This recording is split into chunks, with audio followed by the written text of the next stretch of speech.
Sir आप कुछ और स्टॉक्स जोड़ने वाले थे, बताएं उनके बिल्कुल, कुछ खरीदारी और कुछ बिकवाली के स्टॉक्स हैं। भेल के फ्यूचर्स में बिकवाली करने की राय है।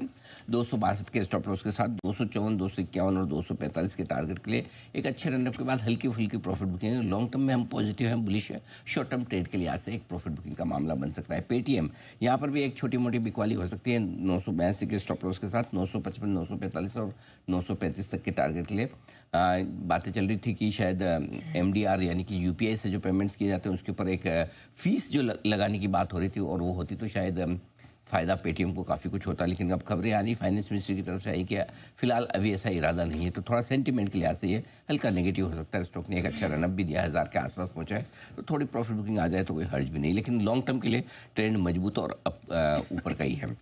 तानला प्लेटफॉर्म्स, यहाँ पर खरीदारी करने की राय है। 616 के स्टॉप लॉस के साथ 635, 645, 655 के टारगेट के लिए हो सकता है ये स्टॉक आज बड़ा कमाल भी करे, 8-10% भी चल जाए तो मुझे आश्चर्य नहीं होगा, क्योंकि बोर्ड बैठक है कंपनी की 16 जून को, बायबैक पर होगा विचार। और ये एक ऐसा स्टॉक है जो मेरी रिकमेंडेशन प्राइस से आधा रह गया है।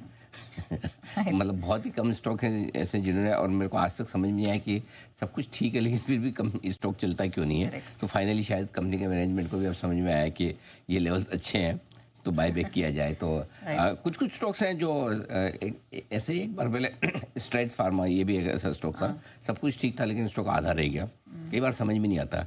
तो इस कंपनी को भी हमने वेल्थ क्रिएशन पिक के तौर पर या कहीं एसआईपी स्टॉक के तौर पर रिकमेंड किया था, 1000 के ऊपर रिकमेंड किया था, वहाँ से आधा भी रह गया।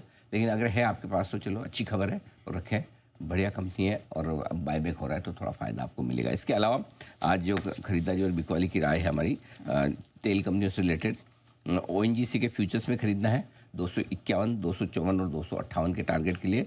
ऑयल इंडिया के फ्यूचर्स को खरीदना है 455 के स्टॉप लॉस के साथ 471, 75 और 480 के टारगेट के लिए, दोनों में तेल की तेजी की वजह से। गेल के फ्यूचर्स में खरीदारी करनी है, जो सभी कर रहे हैं। 197 का स्टॉप लॉस होगा, 203, 205, 209 के टारगेट के लिए अच्छे लग रहे हैं गैस स्टॉक्स। बीपीसीएल और एचपीसीएल दोनों स्टॉक आपके लिए बेचने की राय है। 341 का स्टॉप लॉस है बीपीसीएल में बेचने के लिए, 328, 323 और 320 के टारगेट के लिए। एचपीसीएल भी 423 के स्टॉप लॉस से बेचे, 410, 407 और 401 के लक्ष्य के लिए। ऑलराइट, चलिए ये तो स्टॉक्स जिन पर आज हम फोकस करने वाले हैं, लेकिन थोड़ा स्ट्रैटेजी भी ग्लोबल और घरेलू बाजार की समझ लेते हैं। Sir global market